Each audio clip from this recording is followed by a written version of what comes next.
ভোলার লালমোহনে বজ্রপাতে মোহাম্মদ লোকমান হোসেন নামে ৪৫ বছর বয়সী এক যুবক নিহত হয়েছে। লোকমান হোসেন পেশায় জেলে। বুধবার সকালে লালমোহন উপজেলার বদরপুর ইউনিয়নের তেঁতুলিয়া নদীতে মাছ ধরার সময় এ ঘটনা ঘটে।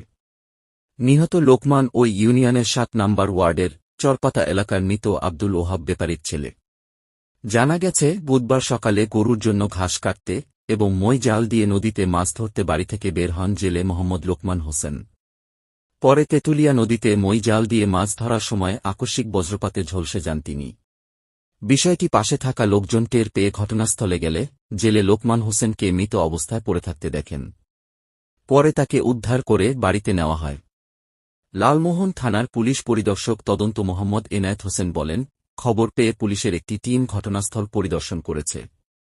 এ ঘটনায় কোনো অভিযোগ না থাকায় ওই জেলের মরদেহ তার পরিবারের কাছে হস্তান্তর করা হয়েছে। তবে এ ঘটনায় থানায় একটি অপমৃত্যুর মামলা দায়ের করা হয়েছে।